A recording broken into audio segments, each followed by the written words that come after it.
Hello everyone, आप सभी को रिपब्लिक डे गणतंत्र दिवस की हार्दिक शुभकामनाएं। इस हफ्ते हमने किसी क्राइम स्टोरी को चुनने की बजाय कुछ ऐसे किस्सों को हमने चुना है जिसने हम सभी भारतीयों को एक प्राउड मूवमेंट दिया है। भारत जो सोने की चिड़िया कहलाया जाता था, मुगलों के बाद 200 साल तक अंग्रेजों ने इस देश पर राज किया और यहाँ की ही धन संपदा को लूटते रहे। पर आजादी के इतने सालों बाद भी आज भारत जब तरक्की की नई ऊंचाइयों को छू रहा है, भारतीयों ने हर जगह अपने देश का नाम ऊंचा किया है। कोई भी फील्ड हो, हर जगह भारतीयों ने अपने नाम के झंडे गाड़े हैं। लेकिन फिर भी ये विदेशी भारतीयों को नीचा दिखाने, उनका अपमान करने से बाज नहीं आते। इतिहास में ऐसे बहुत से मौके आए हैं जब किसी भारतीय का अपमान किया गया तो उसका बहुत बेहतरीन तरीके से जवाब भी दिया गया। ऐसी ही कुछ कहानियों को हमने चुना है। ये कहानियाँ आजादी की लड़ाई, किसी वॉर से, साइंस, स्पोर्ट्स या ऐसे ही किसी विषय से जुड़ी हुई नहीं है, बल्कि भारतीयों के आत्मसम्मान और हिम्मत की वो कहानियाँ हैं जहाँ दुनिया को हमेशा ये बताया गया कि हम भारतीय किसी से भी कम नहीं हैं।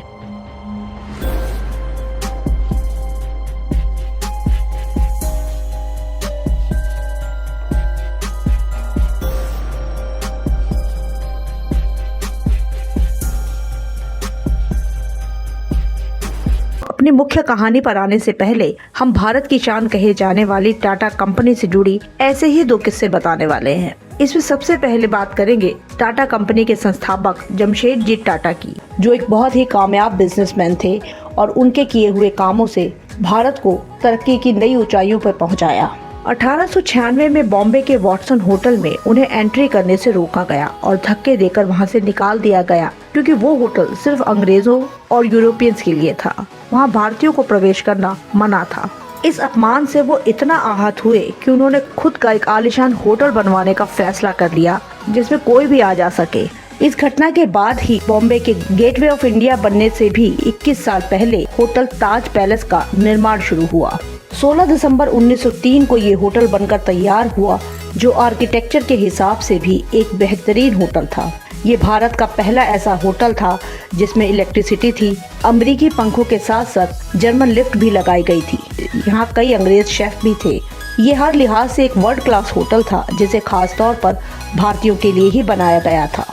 आज मुंबई के ताजमहल पैलेस का नाम दुनिया के बेस्ट होटल्स में आता है और भारत में ये एक हेरिटेज के तौर पर दुनिया भर में मशहूर है। अब बात करते हैं पद्म भूषण और पद्म विभूषण से सम्मानित टाटा कंपनी के चेयरमैन रहे रतन टाटा की, जिन्हें किसी इंट्रोडक्शन की जरूरत नहीं है। एक नामी बिजनेसमैन जो देश विदेश में एक बड़ी शख्सियत थे, एक शानदार बिजनेसमैन जिनके रहते हुए टाटा कंपनी ने तरक्की की ऊंचाइयों को छुआ। टाटा कंपनी में रहते हुए उनके किए गए काम, देश की तरक्की में उनके योगदान और सादगी से भरे जीवन जीने के लिए वो जाने जाते थे। रतन टाटा का अपमान करके भी एक बड़े नामी विदेशी ने किस तरह से मुंह की खाई, आइए हम आपको बताते हैं। 1998 में जब टाटा कंपनी ने टाटा मोटर्स की शुरुआत की, तब 1-1.5 साल तक इसके रिजल्ट बिल्कुल भी पॉजिटिव नहीं थे। टाटा कंपनी की बनाई हुई पहली कार इंडिका में किसी ने कोई खास दिलचस्पी नहीं दिखाई। तब रतन टाटा ने इस टाटा मोटर्स को बेचने का फैसला किया। अमेरिका की फोर्ड कंपनी ने इसे खरीदने में दिलचस्पी दिखाई। रतन टाटा अपनी टीम के साथ इस डील की मीटिंग के लिए अमेरिका गए। वह मीटिंग के दौरान फोर्ड कंपनी के मालिक बिल फोर्ड ने रतन टाटा का मजाक उड़ाते हुए कहा था कि आप ये कंपनी बेचने आए हैं, आपको इस मोटर्स की फील्ड में आना ही नहीं चाहिए था, क्योंकि आपको इसकी समझ ही नहीं है। ये तो हमारा एहसान है कि हम आपकी कंपनी खरीद रहे हैं ताकि आपके नुकसान की कुछ भरपाई हो सके। इनडायरेक्टली उनसे ये कहा गया कि जो काम आपको नहीं आता उसे करना ही नहीं चाहिए। अब ये बात किसी अपमान से कम नहीं थी। रतन टाटा ने चुपचाप ये बातें सुनी और वो मीटिंग के बाद बिना कोई डील किए इंडिया वापस आ गए। उन्होंने टाटा मोटर्स को बेचने का अपना फैसला बदल लिया और कंपनी को नए सिरे से फिर से खड़ा किया। उनकी मेहनत और दूरदर्शिता का नतीजा ही था कि धीरे धीरे टाटा मोटर्स ने इंडिया ही नहीं बल्कि विदेशों में भी अपनी गाड़ियों के जरिए एक मुकाम हासिल किया। 2008 में जब पूरी दुनिया में मंदी छाई, तब कई बड़ी कंपनियां बंद होने के कगार पर थी, जिसमें अमेरिका की फोर्ड कंपनी भी थी। इस कंपनी ने घाटे से खुद को बचाने के लिए अपने 2 ब्रांड जैगुआर और लैंड रोवर को बेचने का फैसला किया था। अब वक्त बदल चुका था। तब रतन टाटा ने ही फोर्ड कंपनी के उन ब्रांड्स को खरीदा था। इस डील के बाद फोर्ड कंपनी के मालिक बिल फोर्ड का उस वक्त यही कहना था कि आपने ये ब्रांड्स खरीदकर हम पर बहुत बड़ा एहसान किया है। तो ये थे रतन टाटा। उन्होंने अपने संयम और धैर्य से दुनिया को बता दिया कि हम भारतीय किसी से भी कम नहीं हैं। ऐसी महान शख्सियत के मालिक थे रतन टाटा, जो भारत के लिए किसी रतन से कम नहीं थे।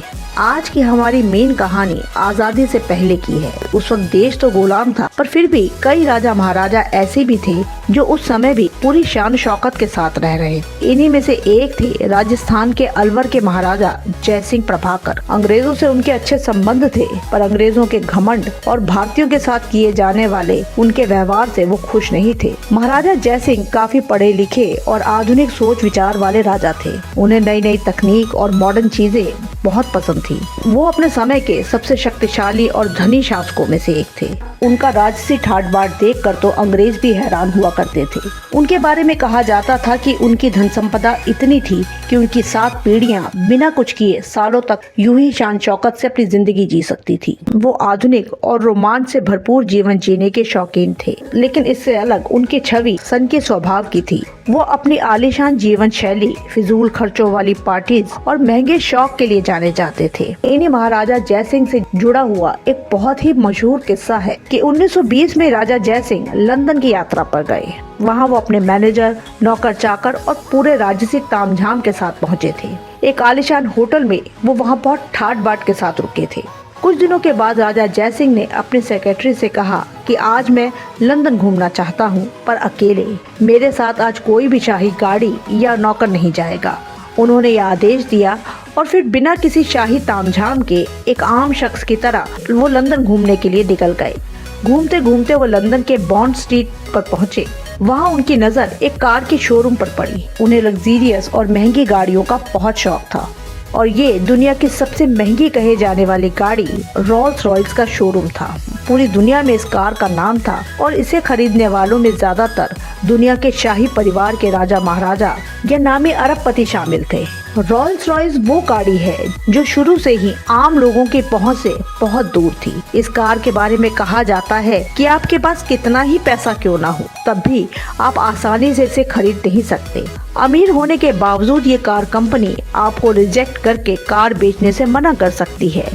यहाँ गाड़ी बेचने से पहले खरीदार का प्रोफाइल अच्छी तरह से चेक किया जाता है और उसके बाद ही तय होता है कि उसे रोल्स रॉयस गाड़ी बेची जाएगी या नहीं, क्योंकि ये कंपनी अपनी सेल से ज्यादा अपनी कंपनी के ब्रांड स्टेटस पर फोकस करती है। सिर्फ पैसा होने से ही आप रोल्स रॉयस के मालिक नहीं बन सकते हैं। इसे खरीदना हाथी पालने जैसा है, क्योंकि इसकी मेंटेनेंस बहुत महंगी होती है, जिसके कई नियम भी हैं और जिसका खर्चा लाखों में आता है।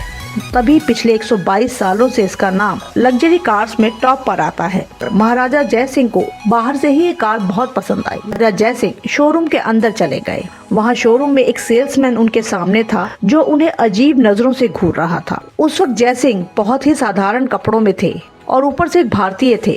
भारत जो उस वक्त ब्रिटेन का गुलाम था।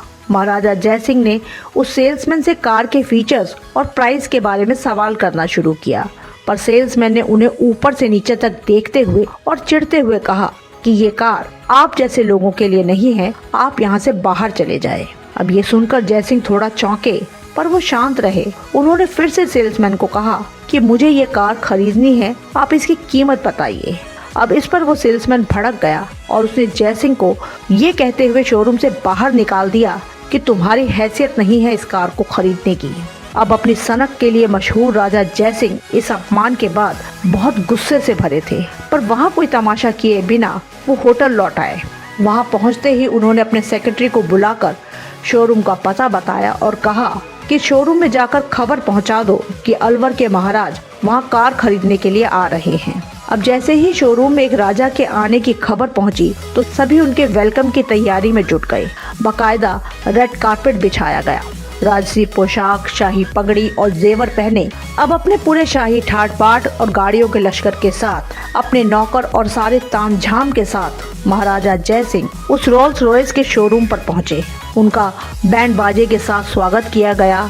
शोरूम के सभी लोग उनके स्वागत के लिए दरवाजे पर ही खड़े थे। पूरी इज्जत के साथ उन्हें अंदर ले जाया गया, जहां उनकी आवभगत की गई और उन्हें कार की खूबियां बताना शुरू किया गया।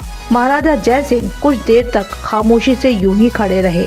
फिर उन्होंने पूछा कि इस शोरूम में इस वक्त कितनी गाड़ियां हैं। उन्हें बताया गया कि इस वक्त शोरूम में कुल 6 गाड़ियां हैं। तब जयसिंह ने कहा कि वो ये सभी 6 गाड़ियां खरीद रहे हैं, उनकी कीमत बताई जाए। अब ये सुनते ही शोरूम में मौजूद सभी सेल्समैन की खुशी का ठिकाना नहीं रहा। एक साथ सभी गाड़ियों की सेल होना ये बहुत बड़ी बात थी। जो कीमत बताई गई सबकी कैश पेमेंट कर दी गई। जयसिंह ने कहा कि इन सभी गाड़ियों को भारत के अलवर में भेजना होगा। इसके लिए शिपिंग का पूरा किराया भी उन्होंने चुका दिया। जब ये डील हो रही थी तो ये सब वहाँ खड़ा वो सेल्समैन भी देख रहा था जिसने जयसिंह को अपमानित करके शोरूम से बाहर निकाला था। उसकी हालत पहले से ही बहुत खराब थी।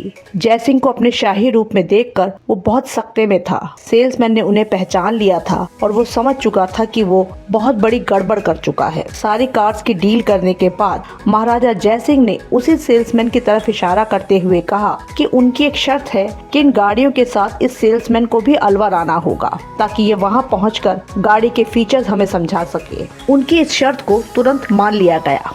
इस डील के अगले ही दिन जयसिंह भारत लौट आए। उसके कुछ दिनों बाद 6 रोल्स रॉयस अलवर पहुंच गई, जिसके साथ वो सेल्समैन भी वहां पहुंचा था। जब ये सभी कार्स जयसिंह के महल में पहुंची तो महाराज को खबर दी गई। जयसिंह इन्हें देखने के लिए वहां पहुंचे तो वहां खड़े सेल्समैन के सामने ही उन्होंने एक आदेश जारी किया कि इन सभी रोल्स रॉयस को अलवर की नगर पालिका यानी म्युनिसिपैलिटी के हवाले कर दिया जाए, जो शहर में साफ सफाई का काम देखती है। जयसिंह ने आदेश दिया कि कल से अलवर शहर का कूड़ा इन नई रोल्स रॉयस में ही ढोया जाएगा। ये सुनकर उस सेल्समैन की हालत खराब हो गई। वो समझ चुका था कि ये सब उसकी गलती का ही नतीजा है। महाराज के किए हुए अपमान की वजह से ही ये सब हो रहा है, पर वो क्या कर सकता था।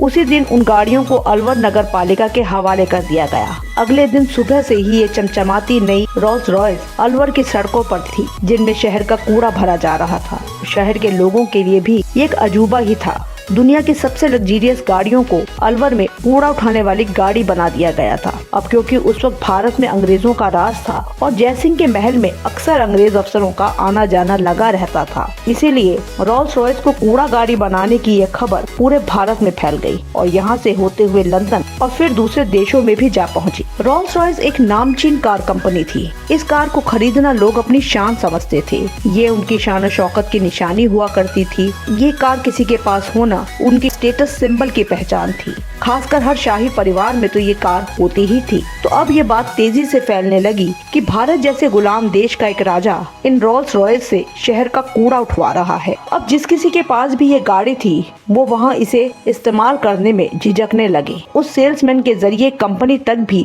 पूरी कहानी पहले ही पहुँच चुकी थी। अब अलग अलग लोगों की तरफ से कंपनी में शिकायतें पहुँचने लगी कि हमने इतनी महंगी गाड़ी खरीदी है जिसका एक ब्रांड है, स्टेटस है, अब उसकी ये हालत हो गई है कि उससे कूड़ा उठवाया जा रहा है। उन्हें ऐसी गाड़ी चलाने में शर्म आने लगी है। अगर कोई गलती से अपनी रोल्स रॉयस से कहीं पहुंच भी जाता था तो बाकी लोग उनका मजाक उड़ाते थे कि देखो ये वही कूड़ा उठाने वाली गाड़ी है। अब इन सभी बातों से कंपनी की रेपुटेशन खराब हो रही थी। हर तरफ मजाक बनाया जाने लगा। सिर्फ लंदन ही नहीं बल्कि दूसरे देशों में भी जहाँ जहाँ ये कार्स खरीदी गई थी वहाँ भी लोग इसको इस्तेमाल करने से झिझकने लगे थे। इन खबरों के बाद कंपनी का इतना बुरा हाल हुआ कि कंपनी के शेयर्स ही गिर गए। इनकी बिक्री लगभग बंद ही हो गई। एक टाइम ऐसा आया जब लगने लगा कि ये कंपनी कहीं बंद ही ना हो जाए। राजा जयसिंह के इस कदम ने कंपनी को घुटनों पर ला दिया था। अब कंपनी को बचाने के लिए इसके मालिकों ने एक आखिरी कोशिश की और ये फैसला किया गया कि महाराजा जयसिंह प्रभाकर से माफी मांगी जाए। बाकायदा लंदन से माफीनामा लेकर कंपनी का एक सीनियर ऑफिसर अलवर पहुंचा। वहां पहुंचकर उस ऑफिसर ने जयसिंह से कहा कि जो कुछ उस सेल्समैन ने किया और आपका अपमान किया, इसके लिए हमारी पूरी कंपनी आपसे माफी मांगती है। हमारी रिक्वेस्ट है कि आप इन गाड़ियों से कूड़ा उठवाना बंद कर दें। बदले में हम आपको 6 नई रोल्स रॉयस देंगे। और इस तरह माफीनामे के साथ ये ऑफर भी दिया गया था।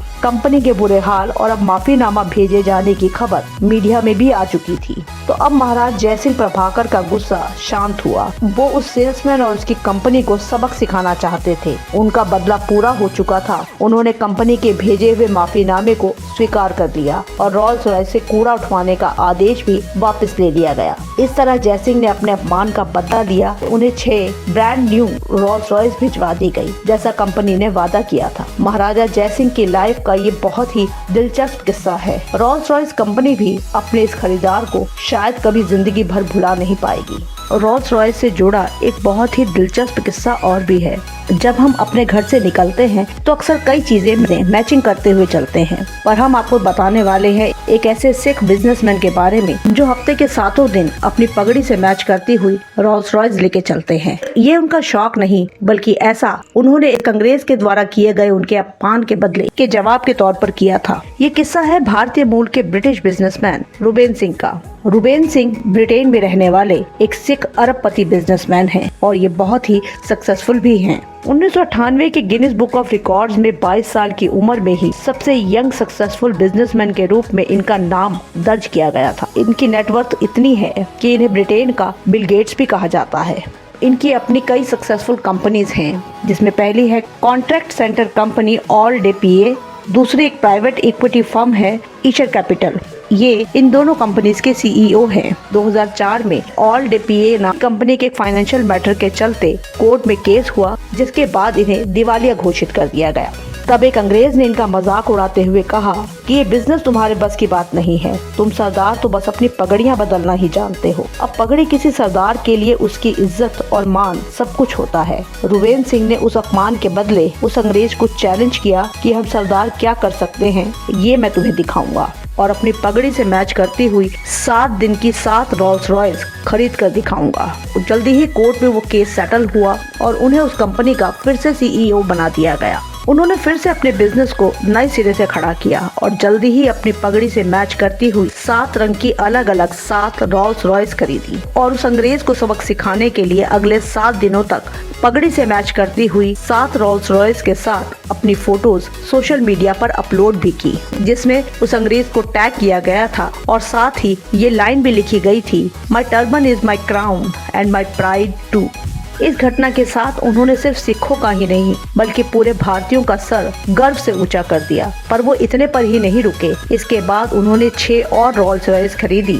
इस कलेक्शन को उन्होंने ज्वेल्स का नाम दिया, क्योंकि इन 6 कार्स का कलर रूबी, पन्ना और नीलम जैसे स्टोन से इंस्पायर था। रुबेन सिंह रोल्स रॉयस के इतने स्पेशल कस्टमर हैं कि कंपनी के CEO खुद उनके घर इन गाड़ियों की डिलीवरी देने पहुंचे थे। तो ये थे हमारे चुने हुए कुछ प्राउड मोमेंट्स के किस्से। उम्मीद करते हैं आपको ये वीडियो जरूर पसंद आई होगी। अपने विचार कमेंट बॉक्स में जरूर बताइएगा। So once again happy republic day. जय हिंद, जय भारत। अगर आपको हमारा काम पसंद आ रहा है तो वीडियो को लाइक और चैनल को सब्सक्राइब जरूर कर लें। मिलते हैं नेक्स्ट वीडियो में।